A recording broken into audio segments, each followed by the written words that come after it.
Shalom. Les saluda el israelita. Les presentamos la parasha 14, Vaera. Shemot 6, 2, 9, 35 por Dr. Ketriel Blad. Aliyas de la Torah. Shemot 6, 2, 13.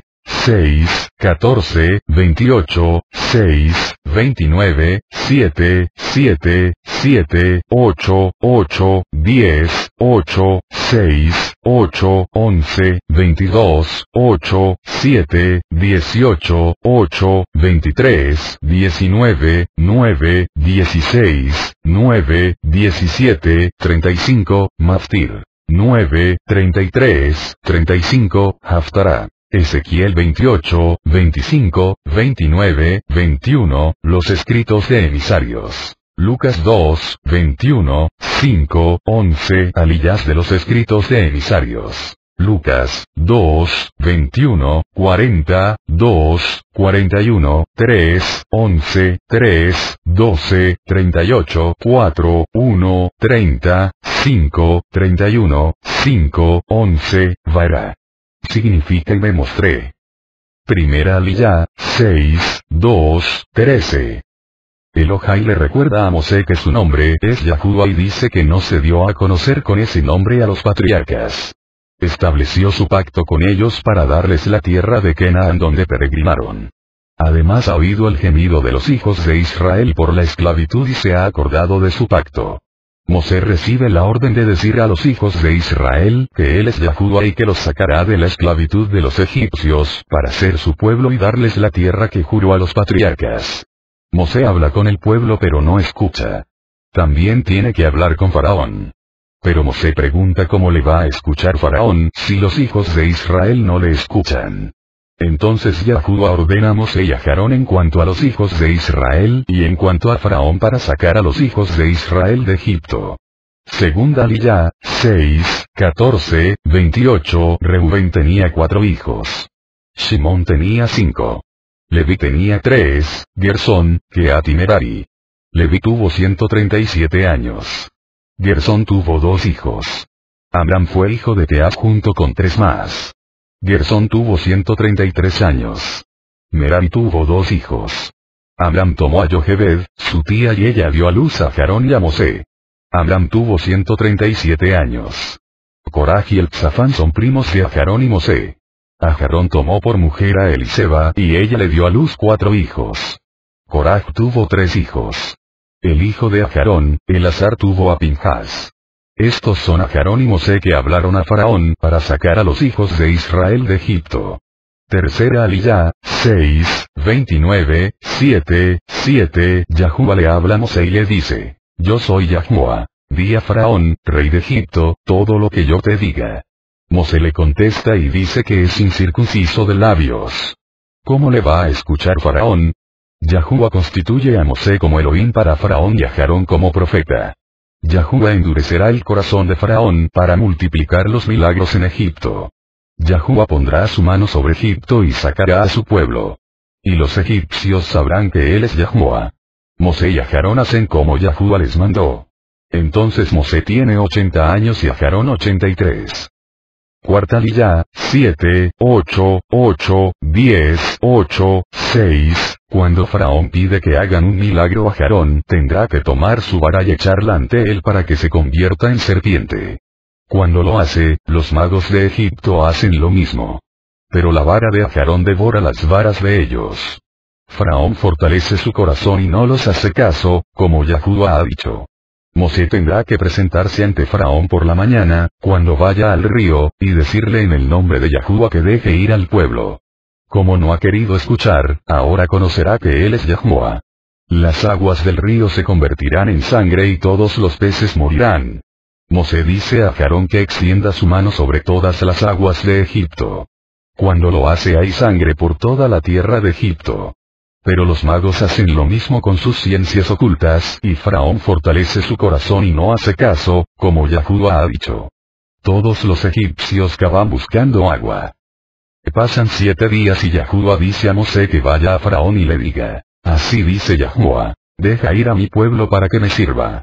Si no los deja ir, vendrán ranas desde el río y entrarán en las casas y por todas partes. Aarón extiende su vara sobre los ríos y los canales y las ranas cubren la tierra de Egipto. Los magos hacen lo mismo. Faraón llama a Mosé y a Aarón y pide que rueguen a Yahuwah para que quite las ranas. Así dejará ir al pueblo para sacrificar a Yahuwah. Mosé pregunta cuándo debe orar. Faraón responde, mañana. Así sucederá para que sepa que no hay nadie como Yahuwah. Quinta Aliyah, 8, 11, 22, 8, 7, 18, Las ranas solo se quedarán en el río. Mosé y Aarón salen de Faraón y Mosé clama a Yahuwah acerca de las ranas y Yahuwah hace conforme a su palabra. Las ranas mueren en las casas, los patios y los campos. Las juntan en montones y la tierra se corrompe. Pero al ver que hay alivio Faraón hace pesado su corazón y no hace caso, como Yahuwah ha dicho. Mosé dice a Aarón que golpee el polvo de la tierra para que se convierta en piojos. Al hacerlo vienen piojos sobre hombres y animales en todo Egipto. Los magos tratan de producir piojos, pero no pueden. Dicen a Faraón que este es el dedo de Elohai. Pero Faraón fortalece su corazón y no hace caso, como Yahuwah ha dicho. Mosé tendrá que levantarse muy temprano y ponerse ante Faraón cuando vaya al agua y decir, así dice Yahuwah, deja ir a mi pueblo para que me sirva. Si no lo hace enviará mezclas de animales dañinos por todas las casas de los egipcios. Pero no será así en Gosén para que sepa que Yahuwah está en medio de la tierra. Sexta Aliyah, 8, 23, 19, 9, 16. Yahuwah hace diferencia entre su pueblo y el pueblo de Faraón. El día siguiente entran los animales dañinos en todo Egipto y la tierra se está destruyendo. Faraón permite que hagan sacrificios a su Elohai dentro del país. Pero Mosé responde y dice que no conviene porque para los egipcios es abominación lo que van a sacrificar a Yahuwah. Entonces los apedrearían. Necesitan una distancia de 3 días de camino y allí ofrecerán. Faraón dice que los dejará ir a la estepa, solo que no vayan muy lejos. Cuando Mosé sale de la presencia de Faraón ruega a Yahuwah que los animales se alejen para el día siguiente. Yahuwah hace lo que Mosé le pide y no queda ni un solo animal. Pero Faraón hace pesado su corazón y no deja salir al pueblo. Mosé tendrá que ir a Faraón otra vez y decirle que deje ir al pueblo para servir al Elohai de los hebreos. Si se niega a dejarlos vendrá la mano de Yahuwah sobre el ganado de Faraón. Pero nada del ganado de Israel perecerá. Yahuwah lo hace el día siguiente. Faraón envía para saber que todo el ganado de Egipto ha perecido pero del ganado de Israel no ha muerto ninguno. Pero el corazón de Faraón se hace pesado y no deja ir al pueblo. Mosé y Aarón tendrán que tomar puñados de hollín de un horno y Mosé tendrá que esparcirlo hacia el cielo ante Faraón. Se convertirá en polvo fino en toda la tierra que produzca úlceras y ampollas en hombres y animales. Cuando lo hacen, los magos no pueden estar delante de Mosé por causa de las úlceras. Pero Yahuwah refuerza el corazón de Faraón y no hace caso, como Yahuwah ha dicho. Mosé tendrá que levantarse temprano y decir a Faraón que deje ir al pueblo para que sirva al Elohai de los hebreos. Todas las plagas vendrán sobre él, sus siervos y su pueblo para que sepan que no hay otro como él en toda la tierra. Si la peste hubiera venido sobre el pueblo, habría muerto, pero Yahuwah le mantiene para mostrarle su poder y para que su nombre sea proclamado por toda la tierra. Séptima Aliyah, 9, 17, 35. Si Faraón no deja ir al pueblo, vendrá el día siguiente un fuerte granizo nunca visto antes. Tendrá que poner a salvo todos los que estén en el campo para que no mueran. Los siervos de Faraón que temen la palabra de Yahuwah ponen a salvo sus siervos y su ganado. Pero el que no hace caso a la palabra de Yahuwah los deja en el campo. Cuando Mosé extiende la vara sobre el cielo Yahuwah envía truenos, granizo y fuego como nunca ha habido desde que Egipto existió. Todo lo que hay en el campo es destruido, hasta los árboles. Pero no hay granizo en Gosén. Faraón llama a Mosé y a Aarón y dice que ha pecado. Yahuwah es justo y su pueblo y él son impíos. Pide que rueguen para que no haya más truenos y granizo y dejará ir al pueblo para no quedarse más. Cuando Mosé salga de la ciudad y extienda las manos a Yahuwah, los truenos y el granizo cesarán, para que Faraón sepa que la tierra es de Hashem. Todavía Faraón y sus siervos no temen a Yahuwah. El lino y la cebada han sido destruidos, pero no el trigo y el centeno, porque son tardíos. Mosés sale de la ciudad y extiende sus manos a Yahuwah y la tormenta termina. Pero Faraón peca otra vez haciendo pesado su corazón, y sus siervos hacen lo mismo. No deja ir a los hijos de Israel como Yahuwah ha dicho. Comentarios. Primera Aliyah, 6, 2, 13. 6, 3.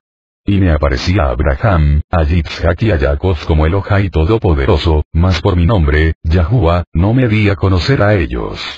Esto no quiere decir que los patriarcas no sabían cuál es el nombre personal de Elohai.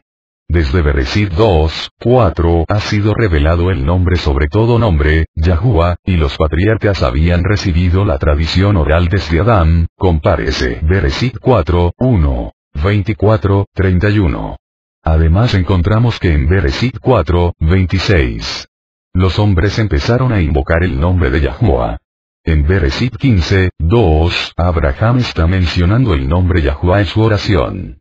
Luego está escrito que Abraham creyó en Yahuwah y le fue contado por justicia, Bereshit 15, 6.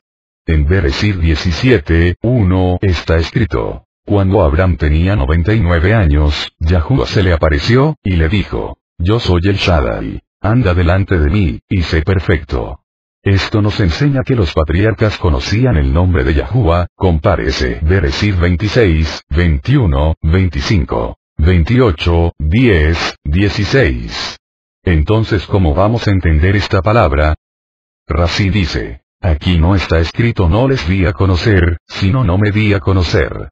Yo no era conocido por ellos con mi cualidad de veracidad, por la cual mi nombre es llamado Yahuwah, fiel para hacer que mi palabra se verifique. Así pues, les había hecho una promesa, pero no la he cumplido.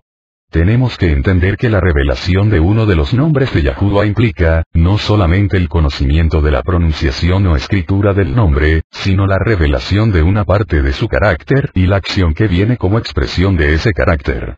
Yahuwah se revela mediante sus diferentes nombres. Cada nombre revela una acción que está de acuerdo al significado del nombre. De esta manera hay que entender este versículo. Hay una acción implicada en la revelación del nombre Yahuwah, y esa acción todavía no había sido revelada en su totalidad a los patriarcas. Pero sí les fue revelada la acción que está implícita en el nombre El Shaddai. El Shaddai puede entenderse principalmente de dos maneras, el Todopoderoso y el Todosuficiente. Los patriarcas habían conocido a Yahuwah con ese nombre, con ese carácter y esa manera de actuar hacia ellos y el mundo. Habían conocido la mano protectora de El Shaddai cuando pasaban por peligros. Habían conocido sus milagros sobrenaturales en la creación. Habían experimentado que El Shaddai les había dado todo lo que necesitaban para estar satisfechos. Está escrito que Abraham murió satisfecho, Bereshit 25, 8. Pero Yahuwah no se había dado a conocer a ellos como Yahuwah. ¿Qué carácter y acción están implícitos en ese nombre? Ya hemos citado a Rashi que destaca en ese nombre la fidelidad para cumplir sus promesas. Hasta cierto punto Abraham había conocido esa acción de Yahuwah, al recibir a Yitzhak como hijo de una manera milagrosa, por medio de una promesa, como está escrito en Bereshit 21, 1. Entonces Yahuwah visitó a Sará como había dicho, e hizo Yahuwah por Sará como había prometido. Pero hubo varias promesas que Yahuwah no cumplió en la vida de los patriarcas, por ejemplo la promesa de tener una descendencia como las estrellas del cielo, el polvo de la tierra y la arena del mar. La promesa de recibir la tierra de Canaán en posesión perpetua. Esas promesas no fueron cumplidas en la vida de los patriarcas. Además estaban esperando que viniera una ciudad celestial a la tierra de Canaán, como está escrito en Hebreos 11, 9, 10, 13, 16, 39, 40. Por la fe habitó como extranjero en la tierra de la promesa como en tierra extraña, viviendo en tiendas como Yitzhak y Jacob, coherederos de la misma promesa, porque esperaba la ciudad que tiene cimientos, cuyo arquitecto y constructor es Elohai. Todos estos murieron en fe, sin haber recibido las promesas, pero habiéndolas visto y aceptado con gusto desde lejos, confesando que eran extranjeros y peregrinos sobre la tierra. Porque los que dicen tales cosas, claramente dan a entender que buscan una patria propia. Y si en verdad hubieran estado pensando en aquella patria de donde salieron, habrían tenido oportunidad de volver. Pero en realidad, anhelan una patria mejor, es decir, celestial. Por lo cual, Elohai no se avergüenza de ser llamado Elohai de ellos, pues les ha preparado una ciudad, y todos estos, habiendo obtenido aprobación por su fe, no recibieron la promesa, porque Elohai había provisto algo mejor para nosotros, a fin de que ellos no fueran hechos perfectos sin nosotros. Así que Yahuwah no se dio a conocer a los patriarcas con el nombre de Yahuwah en el sentido de cumplir todas las promesas. Además podemos destacar dos significados más de ese nombre. Los dos nombres de Yahuwah, más usados en las escrituras son Elohai y Yahuwah. Elohai aparece unas 2500 veces en el Tanaj, y Yahuwah aparece casi 7000 veces. Aunque Yahuwah sea el nombre personal de Yahuwah y Elohai un nombre genérico, los rabinos ven en estos dos nombres una tendencia de diferentes manifestaciones del carácter de Yahuwah que al mismo tiempo son opuestos y complementarios. El nombre Yahuwah está relacionado con la misericordia de Yahuwah y el nombre Elohai está relacionado con la justicia de Yahuwah. Así que, normalmente cuando aparece escrito el nombre Elohai, está relacionado con un acto de justicia y cuando aparece el nombre Yahuwah, está relacionado con un acto de misericordia. De esta manera podemos sacar la conclusión de que los patriarcas no habían conocido el carácter y la manifestación de la misericordia de Yahuwah como ahora los hijos de Israel lo iban a experimentar. Es destacable el hecho de que lo primero que Mosé recibe, en la magnífica revelación en la zarza ardiendo, es la revelación de la compasión y misericordia de Yahuwah, como está escrito en Éxodo 3, 7, 9. Y Yahuwah dijo: Ciertamente he visto la aflicción de mi pueblo que está en Egipto, y he escuchado su clamor a causa de sus capataces, pues estoy consciente de sus sufrimientos, y ahora, he aquí, el clamor de los hijos de Israel ha llegado hasta mí, y además he visto la opresión con que los egipcios los oprimen. Esta manifestación de la misericordia de Yahuwah no había sido conocida por Abraham, Yitzhak y Jacob. Además encontramos en este nombre otro aspecto que está relacionado con los dos anteriores, la redención, como está escrito en Éxodo 3, 8 a 10. Y he descendido para librarlos de mano de los egipcios, y para sacarlos de aquella tierra a una tierra buena y espaciosa, a una tierra que mana leche y miel. Ahora pues, ven y te enviaré a Faraón, para que saques a mi pueblo, los hijos de Israel, de Egipto. Los hijos de Israel necesitaban una redención para poder salir de Egipto. Cuando una o varias personas han llegado a una situación de peligro, esclavitud, pobreza, enfermedad o algo semejante, y no tienen los medios para salir de allí, necesitan redención para poder salir de esa situación. Un redentor es una persona que tiene la capacidad para sacar a los que necesitan ser redimidos. En este caso Yahuwah se presenta como redentor para sacar a los hijos de Israel de Egipto, porque ellos no pueden hacerlo por sí mismos, como está escrito en Éxodo 15, 13. En tu misericordia has guiado al pueblo que has redimido. Con tu poder los has guiado a tu santa morada. En Deuteronomio 9, 26 está escrito: Y oré a Yahuwah, y dije: Oh Yahuwah, no destruyas a tu pueblo, a tu heredad, que tú has redimido con tu grandeza, que tú has sacado de Egipto con mano fuerte. En el Salmo 77, 15 está escrito: Con tu brazo has redimido a tu pueblo, a los hijos de Jacob y de Joseph. Los patriarcas no tuvieron la experiencia con Yahuwah como el gran redentor. Ahora Yahuwah se manifiesta a los hijos de Israel como redentor, para liberarlos de la esclavitud.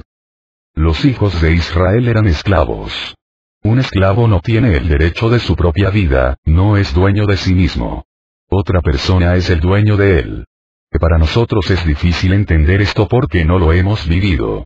La esclavitud de los hijos de Israel no significaba solamente que tenían que trabajar duramente, sino que no eran dueños de sí mismos.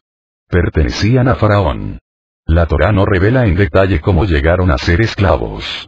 Los midrases dan su explicación, pero el hecho de que eran esclavos implica que en algún momento tenían que haber perdido la libertad. O se vendieron como esclavos por propia voluntad, o fueron obligados a ser esclavos por la fuerza. Lo cierto es que eran esclavos y como tales eran posesión del faraón.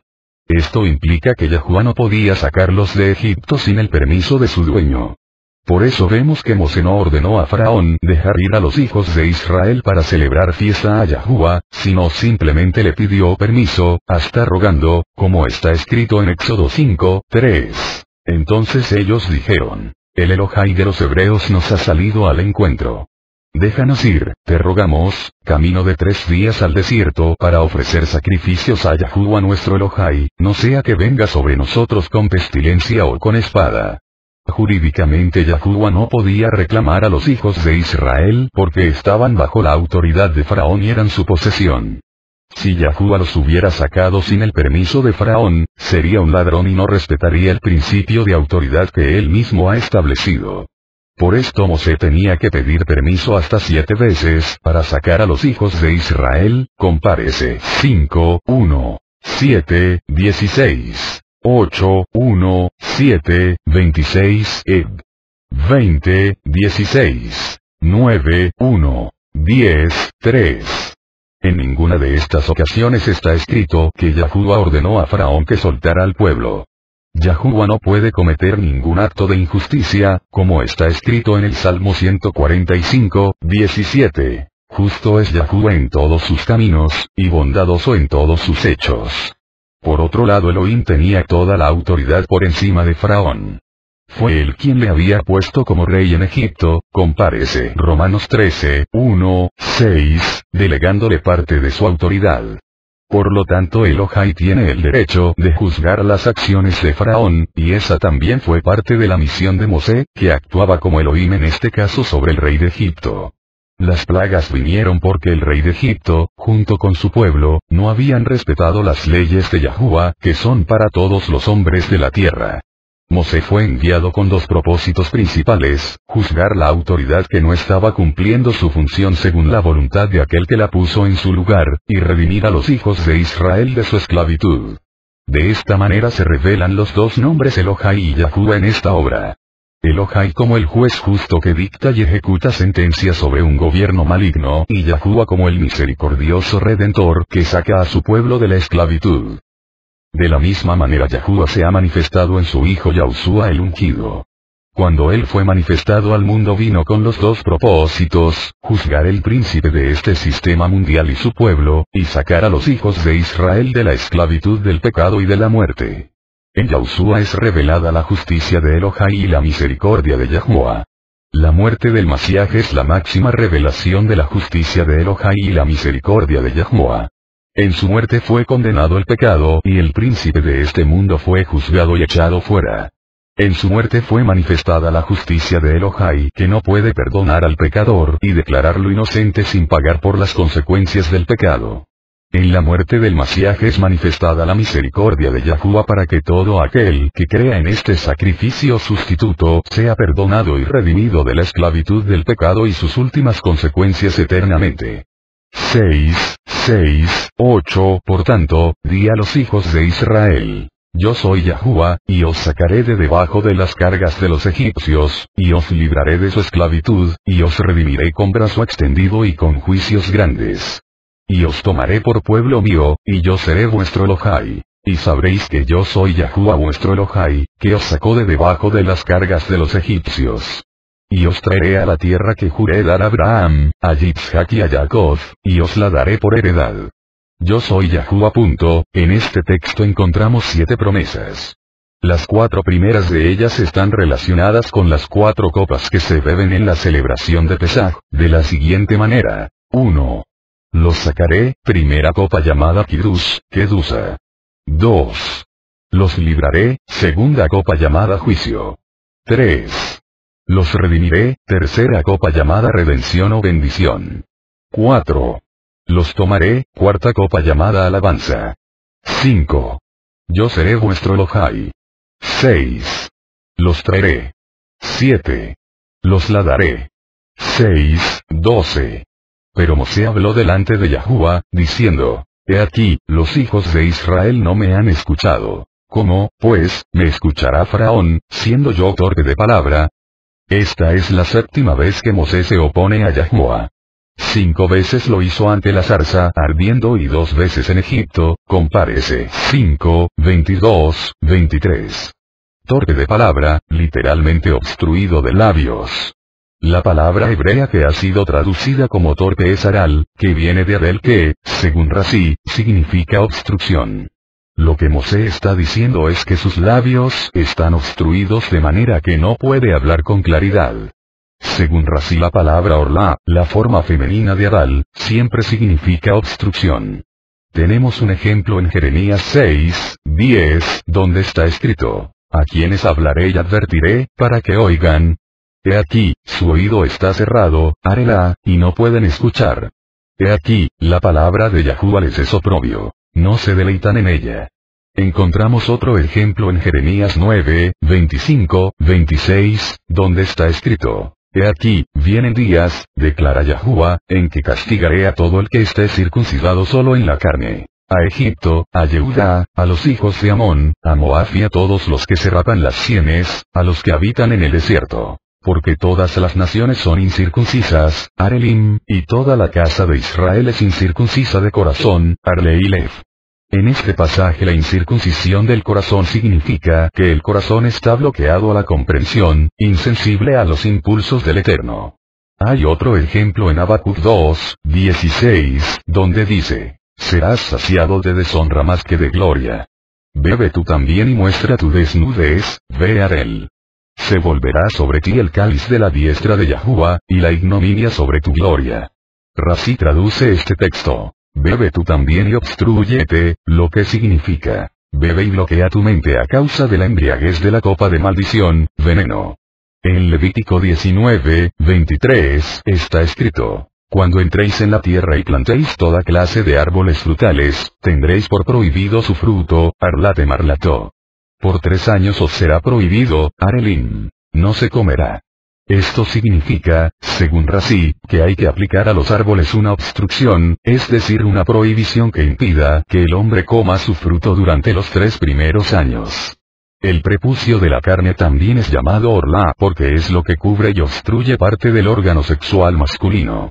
Un incircunciso es llamado arel, como está escrito en Bereshit 17:14. Mas el varón incircunciso, arel, que no es circuncidado en la carne de su prepucio, esa persona será cortada de entre su pueblo. Ha quebrantado mi pacto.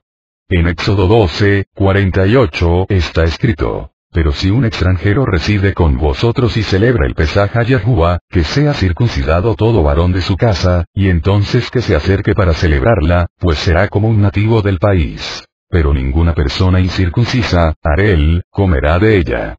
Así que Mosé tenía un impedimento en sus labios para poder hablar bien. Esto hizo que los hijos de Israel reconocieran que Yahuwah estaba utilizándole cuando sus palabras fluían con tanta claridad y facilidad, como está escrito en Devarim 32:1-2. Prestad atención, oh cielos, y dejadme hablar, y escuche la tierra las palabras de mi boca. Caiga como la lluvia mi enseñanza, y destile como el rocío mi discurso, como llovizna sobre el verde prado y como aguacero sobre la hierba. Esto nos enseña que Yahuwah escoge lo que no es nada para avergonzar a los que son algo en este mundo, como está escrito en 1 Corintios 1:26-29. Pues considerad, hermanos, vuestro llamamiento. No hubo muchos sabios conforme a la carne, ni muchos poderosos, ni muchos nobles. Sino que Elohá ha escogido lo necio del mundo, para avergonzar a los sabios. Y Elohá ha escogido lo débil del mundo, para avergonzar a lo que es fuerte. Y lo vil y despreciado del mundo ha escogido Elohá, lo que no es, para anular lo que es. Para que nadie se jacte delante de Elohá. Segunda Aliyah, 6:14-28-6:16. Y estos son los nombres de los hijos de Leví según sus generaciones. Gersón, Kehat y Merari. Y los años de la vida de Leví fueron 137 años. Según el Midrash y Razi, Leví fue el último que murió de los hijos de Israel. Después de la muerte de Joseph y todos sus hermanos vino la esclavitud, verso 1:6-8. Así que cuando se habla de la profecía en Bereshit 15:13 de esclavitud y opresión durante 400 años, no significa necesariamente que tendría que haber 400 años de esclavitud. Parte de los 400 años de opresión habría esclavitud. No es lo mismo esclavitud que opresión. Uno puede ser oprimido sin ser esclavo. Fueron 400 años de opresión en tierra ajena, pero no 400 años de esclavitud, solo una parte de los 400 años fue de esclavitud. 6:18. Y los hijos de Keat, Amram, Yitzhar, Hebrón y Uziel. Y los años de la vida de Coat fueron 133 años. Según Bereshit 46:11, Keat bajó con su abuelo Jacob a Egipto. Si sumamos los años de vida de Keat, 130 más los años de vida de Amram 137, verso 20, más los 80 años de Mosé en ese momento, llegamos a 347 años. Además hay que considerar que muchos de los años de los hijos están incluidos en los años de sus padres.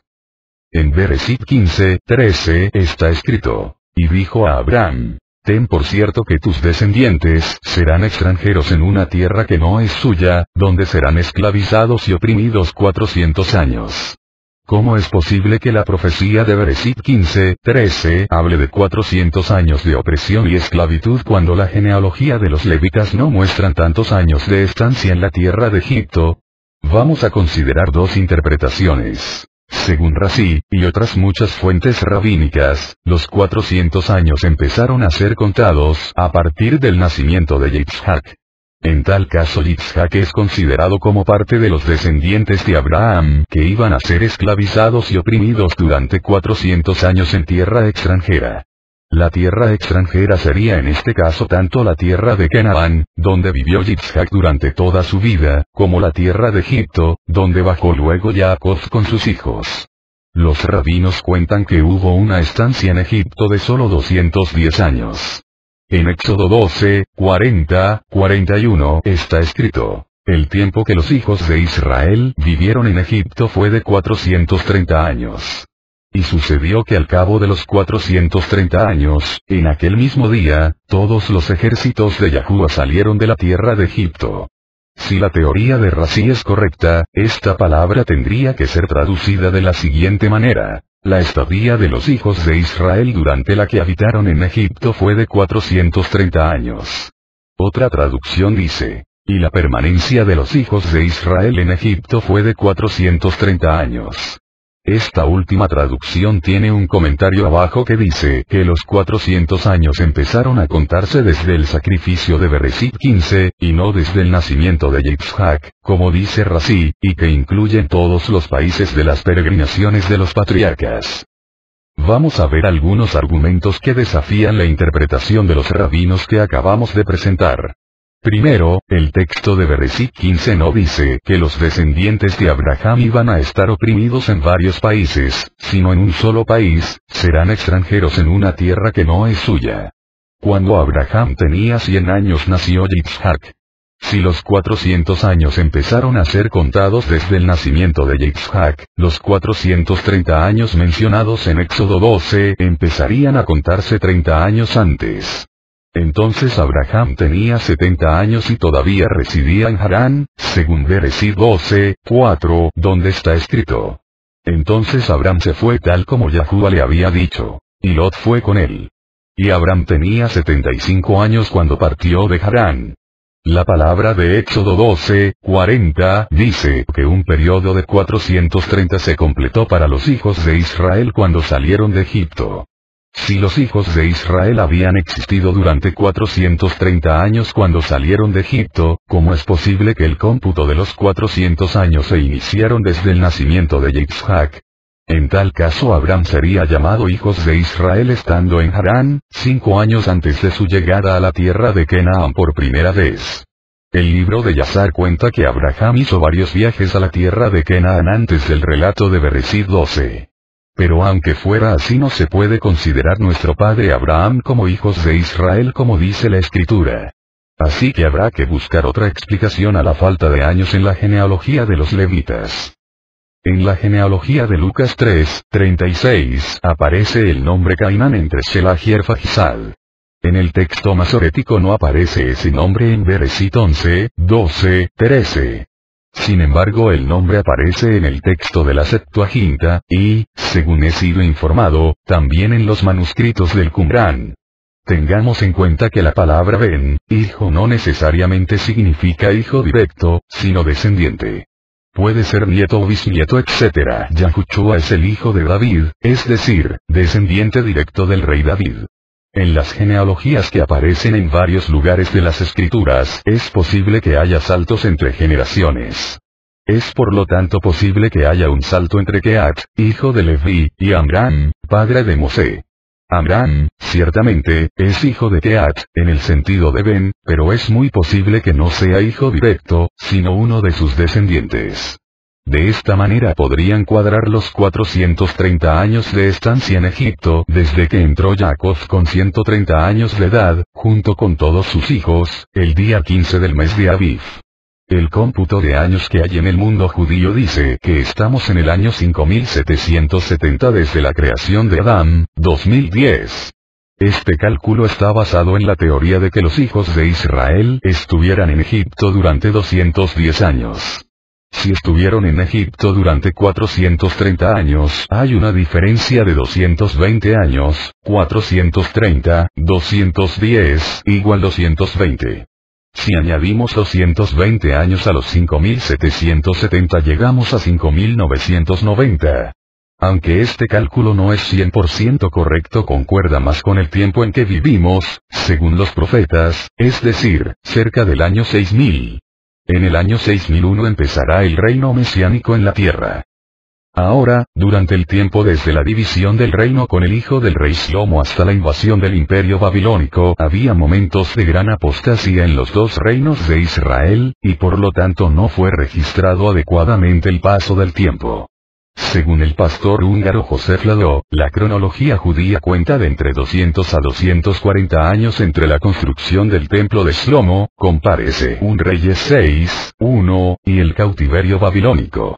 Esto nos da un margen de error para saber exactamente dónde estamos en estos momentos.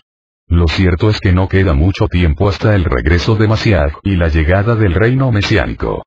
Es probable que el año del nacimiento del Mashiach haya ocurrido 3970 años después de Adán, porque al iniciar su predicación dijo, según está escrito en Marcos 1, 14, 15.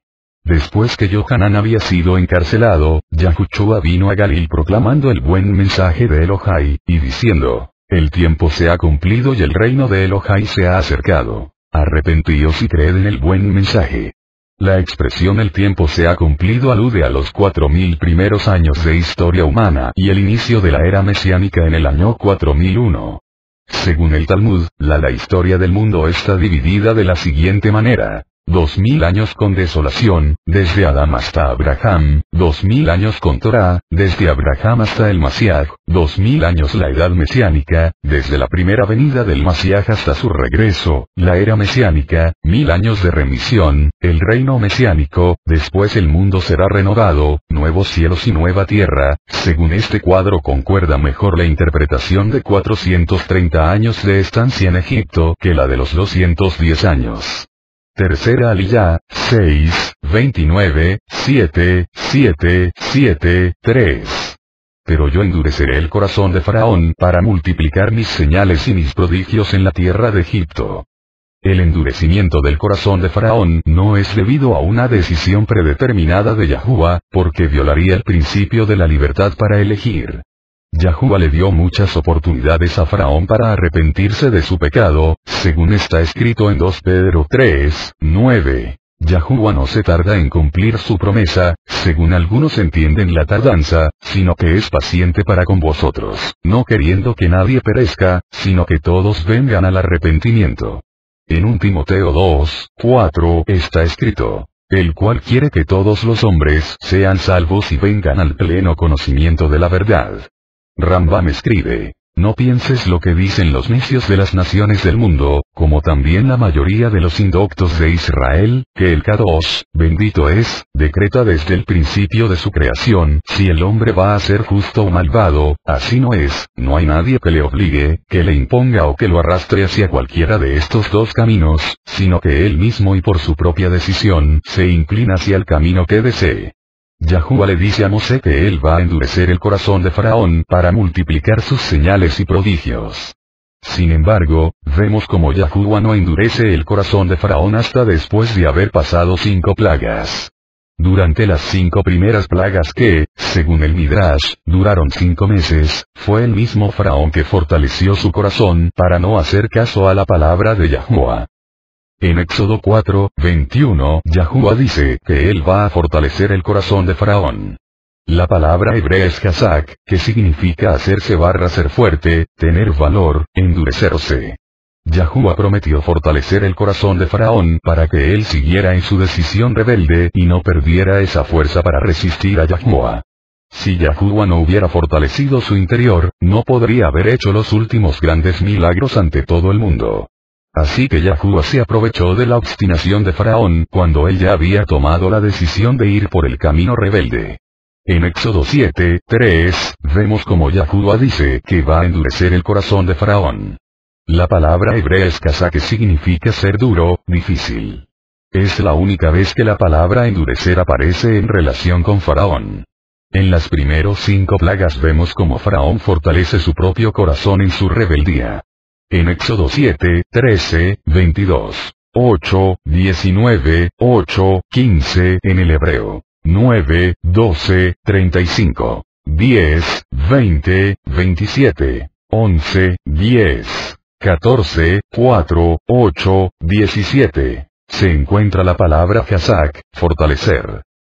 En Éxodo 7, 14, 8, 15, 8, 11, 32, 28, 9, 7, 34, 10, 1 aparece la palabra kabad, que significa ser pesado, pesar, ser una carga, recibir honores. De todos estos textos aprendemos que cuando una persona se empeña en rebelarse contra la voluntad de Yahuwah, llegará a un punto donde la gracia de Yahuwah se retira y ya no habrá más posibilidad de arrepentimiento. Ya pasó la raya y es juzgada para ser un vaso de ira preparado para la destrucción, como está escrito en Romanos 9:22. Y que, si Elohai, aunque dispuesto a demostrar su ira y hacer notorio su poder, soportó con mucha paciencia a los vasos de ira preparados para destrucción. Después de ese punto decisivo, Yahuwah fortalece la persona en su rebeldía con un triple propósito. Primero, para fortalecer la decisión de la persona y así darle el derecho de vivir según su propia decisión libre. Escogió ese camino y por ese camino tendrá que caminar y sufrir las consecuencias de su decisión. Segundo, para mostrar a todo el mundo que el aparente arrepentimiento que la persona pueda mostrar hacia afuera no era sincera, compárese 9:27, para que cuando venga el castigo, nadie diga que Elohai castigó a los arrepentidos. Su rebeldía es obvia a todos y por lo tanto nadie se equivoca a pensar que el castigo divino vino por una injusticia de Yahuwah. Tercero, para así mostrar su poder mediante los fuertes castigos, que son manifestados de modo que el pueblo de Israel y las demás naciones conozcan su tremendo poderío, compárese Éxodo 7:3, 5, 9, 15, 16. Cuarta liyá, 7, 8, 8, 10, 8, 6, 7, 12.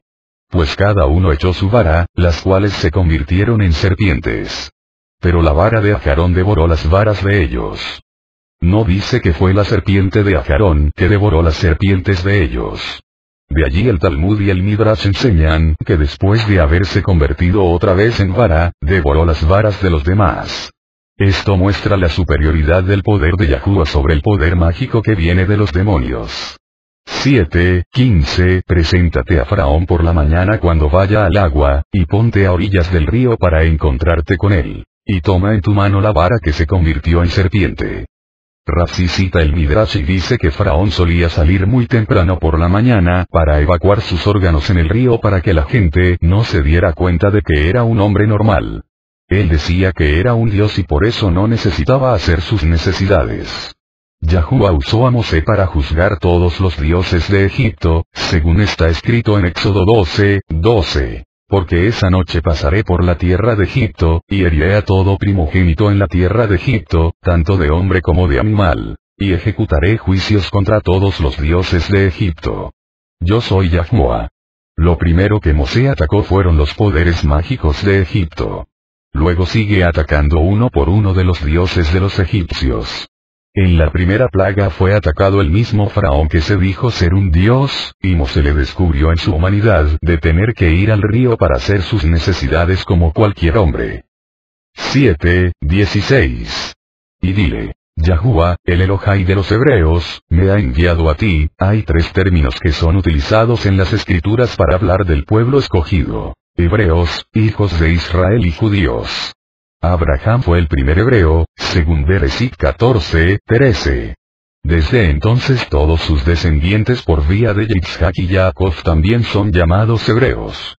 Los hijos de Israel son los descendientes de Jacob, que recibió el nombre de Israel. El término judíos fue usado inicialmente sobre los integrantes del reino del sur que comprendía las dos tribus de Judá y Benjamín, y también gran parte de los levitas. Compárese 2 Reyes 16:6, Jeremías 32:12, Daniel 3:8, 7:17. Así dice Yahuwah: en esto conocerás que yo soy Yahuwah. He aquí, yo golpearé con la vara que está en mi mano las aguas que están en el río, y se convertirán en sangre. El río también fue considerado un dios, y por esto fue juzgado por el Elohai de los hebreos. Yahuwah dice que él va a golpear las aguas del río, no Mosé. La vara de Mosé estaba también en la mano de Yahuwah. Vemos que hubo una colaboración íntima entre lo que estaba haciendo Mosé y lo que estaba haciendo Yahuwah. Yahuwah estaba golpeando las aguas del río por medio de su Shaliach, emisario, Mosé. 7:19. Y Yahuwah dijo a Mosé: di a Aarón, toma tu vara y extiende tu mano sobre las aguas de Egipto, sobre sus ríos, sobre sus arroyos, sobre sus estanques y sobre todos sus depósitos de agua, para que se conviertan en sangre. Y habrá sangre por toda la tierra de Egipto, tanto en las vasijas de madera como en las de piedra. La autoridad fue delegada a Aarón. Rashi destaca lo que enseña el Midrash, que Mosé había sido salvado por las aguas del río y por eso él no lo castigó sino dejó que lo hiciera Aarón. La redención de Egipto es un anuncio profético para la gran redención de Israel en los últimos tiempos en relación con la segunda venida del Mashiach, como está escrito en Isaías 44:23. Gritad de júbilo, cielos, porque Yahuwah lo ha hecho. Gritad de alegría, profundidades de la tierra. Prorrumpid, montes, en gritos de júbilo, y el bosque, y todo árbol que en él hay, porque Yahuwah ha redimido a Jacob, y ha mostrado su tiferet en Israel. En Isaías 52:9-10 está escrito: prorrumpid aún en gritos de júbilo, lugares desolados de Jerusalén, porque Yahuwah ha consolado a su pueblo, ha redimido a Jerusalén. Yahuwah ha desnudado su santo brazo a la vista de todas las naciones, y todos los confines de la tierra verán la salvación de nuestro Elohai. En Jeremías 31:8-11 está escrito: he aquí, yo los traigo del país del norte, y los reuniré de los confines de la tierra, entre ellos los ciegos y los cojos, la mujer encinta y también la que está dando a luz. Una gran compañía volverá acá. Con llanto vendrán, y entre súplicas los guiaré. Los haré andar junto a arroyos de aguas, por camino derecho en el cual no tropezarán. Porque soy un padre para Israel, y Efraín es mi primogénito. Oíd, naciones, la palabra de Yahuwah, anunciad en las costas lejanas, y decid: el que dispersó a Israel lo reunirá, y lo guardará como un pastor a su rebaño. Porque Yahuwah ha rescatado a Jacob, y lo ha redimido de manos más fuertes que él. La redención final será muy parecida a la redención inicial.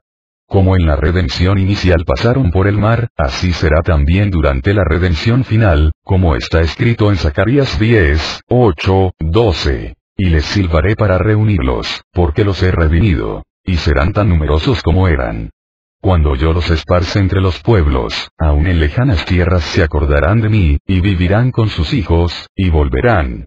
Los haré volver de la tierra de Egipto, y de Asur los recogeré. Los traeré a la tierra de Gilad y del Lebanón, hasta que no haya sitio para ellos. Pasarán por el mar de la angustia, y él herirá las olas en el mar y se secarán todas las profundidades del río. Y será abatido el orgullo de Asur y apartado el cetro de Egipto. Yo los fortaleceré en Yahuwah, y en su nombre andarán, declara Yahuwah. En Isaías 11:16 está escrito: Entonces acontecerá en aquel día que Yahuwah ha de recobrar de nuevo con su mano, por segunda vez, en los últimos tiempos, al remanente de su pueblo que haya quedado de Asur, Asiria, Irak, de Egipto, de Patros, sur de Egipto, de Etiopía y Yemen, de Elam, Irán, de Shinar, Irak, de Hamat, Siria, y de las islas del mar, las islas Baleares, los continentes y los países con costas. Alzará un estandarte, el Masiaj, ante las naciones, reunirá a los desterrados de Israel, las 10 tribus, y juntará a los dispersos de Yahudá, de los 4 confines de la tierra. Entonces se disipará la envidia de Efraín, las 10 tribus, y los que hostigan a Yahudá serán exterminados. Efraín no envidiará a Yahudá, y Yahudá no hostigará a Efraín. Y ellos, Efraín y Yahudá, se lanzarán sobre el costado de los Plishtim, filisteos, palestinos, al occidente, Gaza, juntos despojarán a los hijos del oriente. Edom y Moab, sur de Jordania, estarán bajo su dominio, y los hijos de Amón, norte de Jordania, les estarán sujetos. Y Yahuwah destruirá la lengua del mar de Egipto. Agitará su mano sobre el río, Éufrates, con su viento abrasador, lo partirá en 7 arroyos y hará que se pueda pasar en sandalias. Y habrá una calzada desde Asur, Irak, para el remanente que quede de su pueblo, así como la hubo para Israel el día que subieron de la tierra de Egipto. En Isaías 43, 1, 7, está escrito. Mas ahora, así dice Yahuwah tu creador, oh Jacob, y el que te formó, oh Israel. No temas, porque yo te he redimido, te he llamado por tu nombre. Mío eres tú. Cuando pases por las aguas, yo estaré contigo, y si por los ríos, no te anegarán. Cuando pases por el fuego, no te quemarás, ni la llama te abrasará. Porque yo soy Yahuwah tu Elohai, el Kadosh de Israel, tu Salvador. He dado a Egipto por tu rescate, a Cushia se va en lugar tuyo. Ya que eres precioso a mis ojos, digno de honra, y yo te amo, daré a otros hombres en lugar tuyo, y a otros pueblos por tu vida.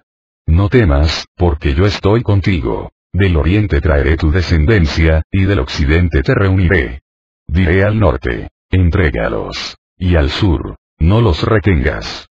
Trae a mis hijos desde lejos y a mis hijas desde los confines de la tierra, a todo el que es llamado por mi nombre y a quien he creado para mi Tiferet, a quien he formado y a quien he hecho. En la redención final habrá liberación hasta del pecado y de la muerte, como dice el Salmo 130, 7, 8. Oh Israel, espera en Yahuwah, porque en Yahuwah hay misericordia, y en él hay abundante redención. Él redimirá a Israel de todas sus iniquidades. Y en el Salmo 49, 15 está escrito. Pero Elohai redimirá mi alma del poder del Sheol, pues él me recibirá. Sela, en Isaías 63, 4 está escrito. Porque el día de la venganza estaba en mi corazón, y el año de mi redención había llegado. En Lucas 21, 28 está escrito. Cuando estas cosas empiecen a suceder, erguíos y levantad la cabeza, porque se acerca vuestra redención. En Romanos 8, 23, está escrito. Y no solo ella, sino que también nosotros mismos, que tenemos las primicias de la Ruaj, aún nosotros mismos gemimos en nuestro interior, aguardando ansiosamente la adopción como hijos, la redención de nuestro cuerpo. En Efesios 4, 30, está escrito. Y no entristezcáis al Ruaj de Kedusa de Elohai, por el cual fuisteis sellados para el día de la redención. Como la redención inicial es semejante a la redención final, vemos una gran similitud entre las plagas que vinieron sobre Egipto y las plagas que vendrán sobre el mundo en los últimos tiempos. Vamos a ver una comparación entre las plagas que hubo en Egipto y las que son presentadas en el libro de Revelación. 1. Agua convertida en sangre, Éxodo 7, 14, 25, en Revelación 8, 8, 16, 3, está escrito. El segundo ángel tocó la trompeta, y algo como una gran montaña ardiendo en llamas fue arrojado al mar, y la tercera parte del mar se convirtió en sangre, el segundo ángel derramó su copa en el mar, y se convirtió en sangre como de muerto. Y murió todo ser viviente que había en el mar. 2. Las ranas, Éxodo 8, 1, 15, 7, 26, 8, 11, en Revelación 16, 13, 14 está escrito. Y vi salir de la boca del dragón, de la boca de la bestia y de la boca del falso profeta, a 3 rujot inmundos semejantes a ranas. Pues son rujot de demonios que hacen señales, los cuales van a los reyes de todo el mundo, a reunirlos para la batalla del gran día del Elohai Todopoderoso. 3. Los enjambres de piojos, Éxodo 8, 16, 12, no he encontrado comparación. 4. Las bestias salvajes, Éxodo 8, 20, 32, 16, 28, en Revelación 6, 8 está escrito. Y miré, y he aquí, un caballo amarillento. Y el que estaba montado en él se llamaba Muerte. Y el Sheol lo seguía. Y se les dio autoridad sobre la 4ª parte de la tierra, para matar con espada, con hambre, con pestilencia y con las fieras de la tierra. 5. La peste en el ganado, Éxodo 9, 1, 7, en Revelación 6, 8, b está escrito. Con pestilencia 6. Las úlceras, Éxodo 9, 8, 12, en Revelación 16, 2, está escrito. El primer ángel fue y derramó su copa en la tierra. Y se produjo una llaga repugnante y maligna en los hombres que tenían la marca de la bestia y que adoraban su imagen. 7. El granizo, Éxodo 9, 13, 35, en Revelación 16, 21, está escrito. Y enormes granizos, como de 1 talento cada uno, cayeron sobre los hombres. Y los hombres blasfemaron contra Elohai por la plaga del granizo, porque su plaga fue sumamente grande. 8. Las langostas, Éxodo 10, 1, 20, en Revelación 9, 1, 11, está escrito. El 5º ángel tocó la trompeta, y vi una estrella que había caído del cielo a la tierra, y se le dio la llave del pozo del abismo. Cuando abrió el pozo del abismo, subió humo del pozo como el humo de un gran horno, y el sol y el aire se oscurecieron por el humo del pozo. Y del humo salieron langostas sobre la tierra, y se les dio poder como tienen poder los escorpiones de la tierra. Se les dijo que no dañaran la hierba de la tierra, ni ninguna cosa verde, ni ningún árbol, sino solo a los hombres que no tienen el sello de Elohai en la frente. No se les permitió matar a nadie, sino atormentarlos por 5 meses. Y su tormento era como el tormento de un escorpión cuando pica al hombre. En aquellos días los hombres buscarán la muerte y no la hallarán. Y ansiarán morir, y la muerte huirá de ellos. Y el aspecto de las langostas era semejante al de caballos dispuestos para la batalla, y sobre sus cabezas tenían como coronas que parecían de oro, y sus caras eran como rostros humanos. Tenían cabellos como cabellos de mujer, y sus dientes eran como de leones. También tenían corazas como corazas de hierro. Y el ruido de sus alas era como el estruendo de carros, de muchos caballos que se lanzan a la batalla. Tienen colas parecidas a escorpiones, y aguijones. Y en sus colas está su poder para hacer daño a los hombres por 5 meses. Tienen sobre ellos por rey al Malach del abismo, cuyo nombre en hebreo es Abadón. 9. Las tinieblas, Éxodo 10, 21, 29, en Revelación 6, 12, 8, 12, 16, 10, está escrito. Vi cuando el Cordero abrió el 6º sello, y hubo un gran terremoto, y el sol se puso negro como silicio hecho de cerda, y toda la luna se volvió como sangre, el 4º ángel tocó la trompeta, y fue herida la 3ª parte del sol, la 3ª parte de la luna y la 3ª parte de las estrellas, para que la 3ª parte de ellos se oscureciera y el día no resplandeciera en su 3ª parte, y asimismo la noche, el 5º ángel derramó su copa sobre el trono de la bestia. Y su reino se quedó en tinieblas, y se mordían la lengua de dolor. Quinta Aliyá, 8, 11, 22, 8, 7, 18, 8, 12. Entonces Mosé y Aarón salieron de la presencia de Faraón, y Mosé clamó a Yahuwá acerca de las ranas que él había puesto sobre Faraón. Mosé clamó a Yahuwá. De esto aprendemos que hay momentos cuando hay que gritar delante del Eterno para que nuestra oración llegue a su trono. 8, 16. Entonces Yahuwá dijo a Mosé, di a Aarón, extiende tu vara y golpea el polvo de la tierra para que se convierta en piojos por toda la tierra de Egipto. En esta 3ª plaga no hubo una advertencia previa a Faraón.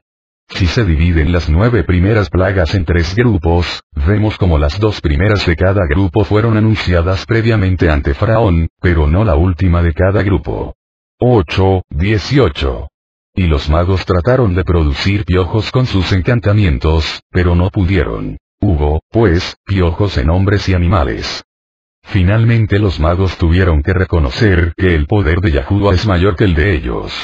Vemos como los poderes mágicos de Egipto llegaban a un nivel muy alto. La fuente de poder de los magos venía de Satán, y la fuente de poder de Mosé venía de Yahuwah. Toda manifestación sobrenatural que no está conectada con Yahuwah tiene su origen en los malos espíritus. El ocultismo, la magia, la astrología y las religiones de los gentiles tienen origen demoníaco. Los siervos de Yahuwah necesitan el poder sobrenatural para poder resistir los poderes del mal y manifestar que Yahuwah es mayor, como está escrito en Lucas 10:17-20. Los 70 regresaron con gozo, diciendo: Yahuwah, hasta los demonios se nos sujetan en tu nombre. Y él les dijo: yo veía a Satán caer del cielo como un rayo. Mirad, os he dado autoridad para hollar sobre serpientes y escorpiones, y sobre todo el poder del enemigo, y nada os hará daño. Sin embargo, no os regocijéis en esto, de que los espíritus se os sometan, sino regocijaos de que vuestros nombres están escritos en los cielos. En 1 Juan 4:4 está escrito: hijos míos, vosotros sois de Yahuwah y los han vencido, porque mayor es el que está en ustedes que el que está en el mundo.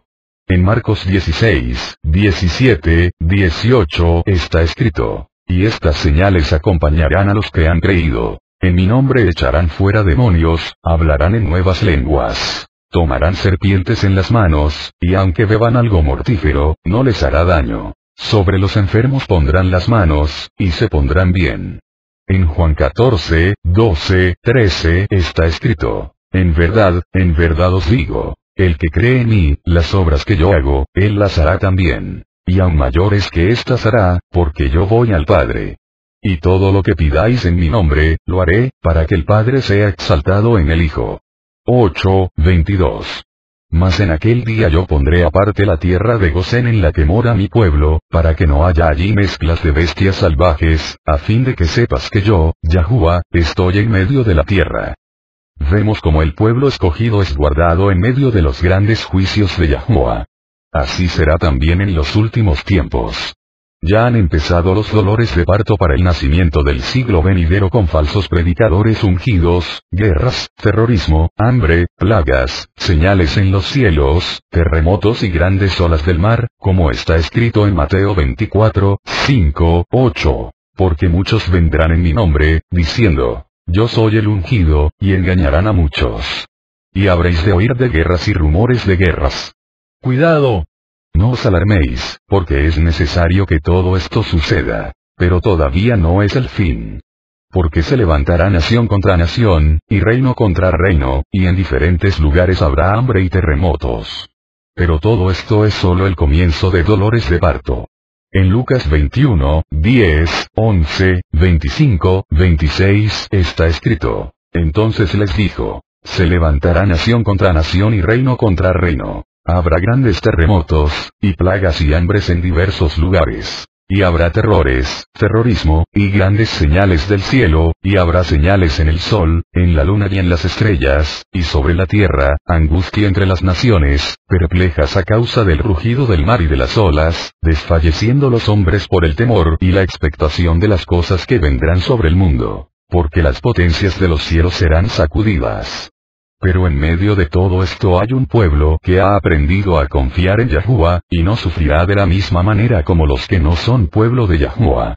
Hay una diferencia entre los hijos de las tinieblas y los hijos de luz, y esta diferencia se manifestará cada vez más en medio de estas plagas que vendrán sobre el mundo, como está escrito en Revelación 7:3-4-9-4. No hagáis daño, ni a la tierra ni al mar ni a los árboles, hasta que hayamos puesto un sello en la frente a los siervos de nuestro Elohai. Y oí el número de los que fueron sellados. 144,000 sellados de todas las tribus de los hijos de Israel. Se les dijo que no dañaran la hierba de la tierra, ni ninguna cosa verde, ni ningún árbol, sino solo a los hombres que no tienen el sello de Elohai en la frente. Sexta Liyá, 8, 23, 19, 9, 16, 8, 23. Y yo haré distinción entre mi pueblo y tu pueblo. Yahuwah sigue separando entre la luz y las tinieblas. Hay diferencia entre los hijos de Israel que son hijos de Yahuwah, y los hijos de los demás pueblos. Ser Kadosh significa ser diferente, apartado. Si el pueblo quiere ser igual que las demás naciones, pierde su luz que viene de la Torá, como está escrito en Mateo 5, 14, 17. Vosotros sois la luz del mundo. Una ciudad situada sobre un monte no se puede ocultar, ni se enciende una lámpara y se pone debajo de un almud, sino sobre el candelero, y alumbra a todos los que están en la casa. Así brille vuestra luz delante de los hombres, para que vean vuestras buenas acciones y den tiferet a vuestro Padre que está en los cielos. No penséis que he venido para abolir la ley o los profetas. No he venido para abolir, sino para cumplir. 8, 26. Pero Mosé respondió: no conviene que lo hagamos así, porque es abominación para los egipcios lo que sacrificaremos a Yahuwah nuestro Elohai. Si sacrificamos lo que es abominación para los egipcios delante de sus ojos, ¿no nos apedrearán? Las ovejas fueron consideradas como dioses por los egipcios. 8, 30. Y salió Mosé de la presencia de Faraón y oró a Yahuwah. La palabra hebrea que ha sido traducida como oró es Vayetar, cuya raíz es atar, que significa orar, interceder, quemar incienso. Está relacionada con la palabra atar, que significa aumentar, abundar, multiplicar. Esto nos enseña que Mosé oró con intensidad.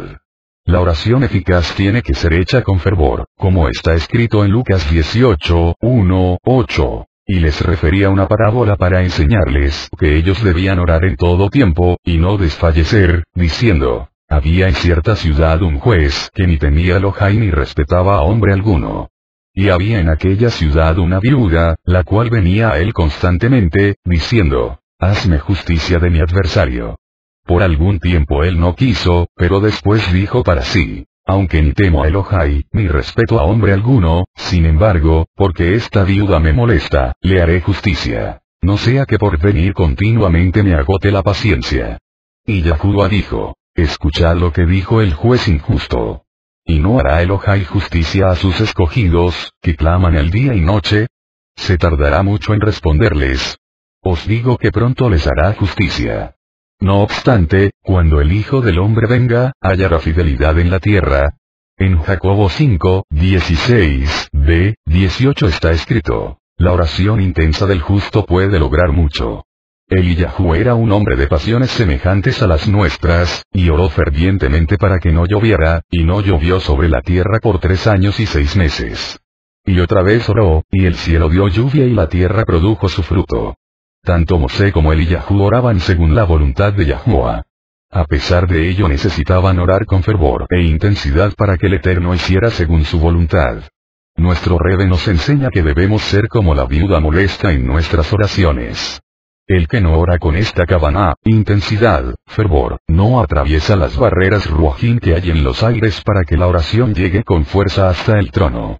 Yahuwah dependía de la oración de Mosé para cumplir con sus propósitos en Egipto. Así que si no oramos no se cumple el plan de Yahuwah en nuestro alrededor. El propósito de la oración es que se cumpla la voluntad de Yahuwah en la tierra como se hace en el cielo. 9, 3. He aquí, la mano de Yahuwah está sobre tus ganados que están en el campo, sobre los caballos, sobre los asnos, sobre los camellos, sobre las vacadas y sobre las ovejas. Esta es la plaga decisiva. Si Faraón no se arrepiente ahora ya no habrá más oportunidad para ser salvo y su alma se perderá, y después de la resurrección de los muertos, será echado con cuerpo y alma en el lago de fuego para ser destruidos para siempre, como está escrito en Mateo 10, 28. Y no temáis a los que matan el cuerpo, pero no pueden matar el alma. Más bien temed a aquel que puede hacer perecer tanto el alma como el cuerpo en el Ginón. En Mateo 25, 41 está escrito: entonces dirá también a los de su izquierda: apartaos de mí, malditos, al fuego eterno que ha sido preparado para Satán y sus malajim. La mano de Yahuwah está, aquí encontramos la palabra hebrea ya, o estar, de forma presente, o yahei, waf, yud, hei. Es la única vez en todas las escrituras que el verbo ser es conjugado en presente. En el idioma hebreo normalmente no se usa el verbo ser o estar en presente. Aquí hay una excepción. 9:4. Pero Yahuwah hará distinción entre los ganados de Israel y los ganados de Egipto, y nada perecerá de todo lo que pertenece a los hijos de Israel. En medio de las plagas de los últimos tiempos, habrá una providencia especial de parte de nuestro Padre Celestial, de modo que podremos sobrevivir de manera sobrenatural, incluso cuando no tendremos derecho de comprar ni vender. Revelación 13:17, como el profeta Eliyahu durante los 3 años y medio de sequía, cuando los cuervos vinieron con comida, y hubo multiplicación de los pocos alimentos que quedaban en la casa. Compárese 1 Reyes 17:4, 6, 14, 16. 9, 15, 16, porque si yo hubiera extendido mi mano y te hubiera herido a ti y a tu pueblo con pestilencia, ya habrías sido cortado de la tierra. Pero en verdad, por esta razón te he permitido permanecer, para mostrarte mi poder y para proclamar mi nombre por toda la tierra. En la 5ª plaga de la peste Yahuwah protegió a Faraón y su pueblo para que la peste no pasara a ellos. Lo hizo con el propósito de seguir manifestando sus milagros. A partir de la 6ª plaga, la de las úlceras, Yahuwah interviene en el corazón de Faraón y le fortalece en su obstinación. Ya había pasado la raya de la gracia de Yahuwah y no hubo vuelta atrás, sin posibilidad de arrepentimiento. Yahuwah lo utiliza para mostrar sus grandes milagros a todo el mundo. Así es como tenemos que entender la enseñanza de Romanos 9, 14, 24, donde está escrito: ¿qué diremos entonces? ¿Que hay injusticia en Elohai? De ningún modo. Porque él dice a Mosé: tendré misericordia del que yo tenga misericordia, y tendré compasión del que yo tenga compasión. Así que no depende del que quiere ni del que corre, sino de Elohai que tiene misericordia, porque todos pecaron y no merecen nada. Porque la escritura dice a Faraón: para esto mismo te he levantado, para demostrar mi poder en ti, y para que mi nombre sea proclamado por toda la tierra. Así que del que quiere tiene misericordia, y al que quiere endurece. Me dirás entonces: ¿por qué, pues, todavía reprocha Elohai? Porque ¿quién resiste a su voluntad? Al contrario, ¿quién eres tú, oh hombre, que le contestas a Elohai? ¿Dirá acaso el objeto modelado al que lo modela: ¿por qué me hiciste así?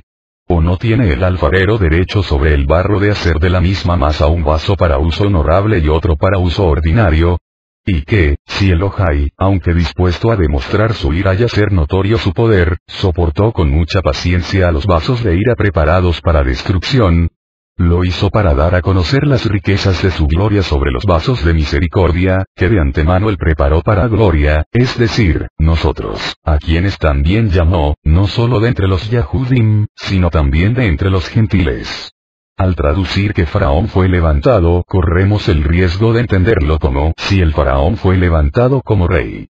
El texto de Éxodo que estamos estudiando dice que Yahuwah permitió que Faraón estuviera de pie a pesar de la peste, la que vino sobre los animales. Así que al no arrepentirse con esa 5ª plaga de la peste de los animales, Yahuwah, según su propia voluntad, fortalece el corazón de Faraón para que no pueda obtener más misericordia. Así Faraón fue preparado de antemano, después de la 5ª plaga, para la destrucción. Faraón no fue preparado para destrucción cuando fue formado en el vientre de su madre, sino en el momento cuando pasó la raya del fin de la gracia de Yahuwah después de la 5ª plaga. Los que somos vasos de misericordia podremos obtener la Tiferet. Los vasos de misericordia son los hijos de Israel y los gentiles que se han arrepentido de su idolatría y se han refugiado bajo las alas del Elohai de Israel por medio del Masiaj. No fuimos preparados para Tiferet en el vientre de nuestra madre, sino en el momento cuando nos arrepentimos de nuestros pecados y confesamos a Yahushua como nuestro Salvador y Marya. Por otro lado se puede entender esta enseñanza de manera que Yahuwah sí predestinó a Faraón en el vientre de su madre para ser un vaso de destrucción y a nosotros los salvos nos predestinó para ser vasos de Tiferet. Pero esta predestinación no la hace sobre la base de su soberana voluntad de decidir quién va a ser salvo y quién va a ser destruido, sino sobre la base del libre albedrío que cada individuo ha recibido como seres creados a la imagen y semejanza de Elohai. Solo los que fueron conocidos de antemano, según la decisión futura de cada uno, han sido predestinados para ser salvos, como está escrito en Romanos 8, 29, 30. Porque a los que de antemano conoció, también los predestinó a ser hechos conforme a la imagen de su Hijo, para que Él sea el primogénito entre muchos hermanos. Y a los que predestinó, a esos también llamó. Y a los que llamó, a esos también justificó. Y a los que justificó, a esos también exaltó. En Efesios 1, 4, 5 está escrito: según nos escogió en Él antes de la fundación del mundo, para que fuéramos santos y sin mancha delante de Él. En amor nos predestinó para adopción como hijos para sí mediante Yahushua el Mashiach, conforme al beneplácito de su voluntad.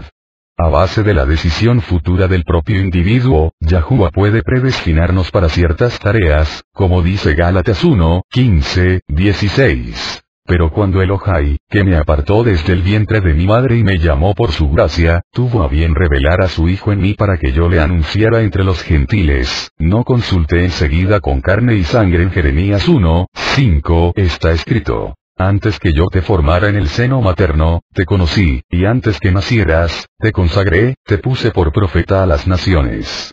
En Isaías 49, 1, 5 está escrito: escuchadme, islas, y atended, pueblos lejanos.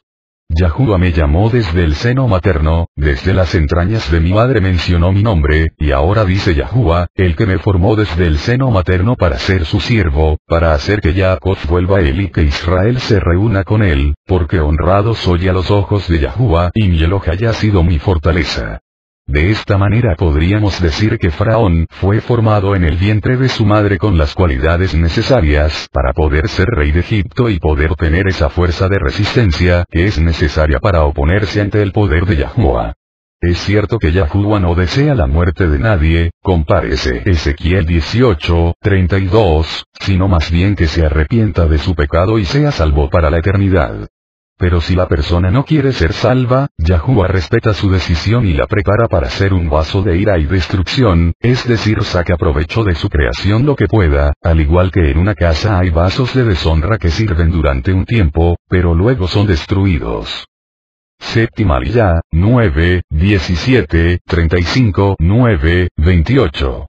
Rogad a Yahuwah, porque ha habido ya suficientes truenos y granizo de parte de Yahuwah. Y os dejaré ir y no os permaneceréis más aquí. La petición de salir un camino de 3 días para celebrar fiesta a Yahuwah fue con la idea de luego volver a Egipto. Los esclavos no tenían el derecho de dejar su dueño sin su permiso. Sin embargo, aquí vemos que Faraón está hablando de que no tendrán que seguir permaneciendo en Egipto. Esto constituye una concesión de algo más que salir para luego volver. No obstante, como Faraón no cumplió su promesa, los hijos de Israel no quedaron libres de su dueño anterior hasta su muerte en el mar de cañas. El cruce del mar es una tevilá, un rito de purificación.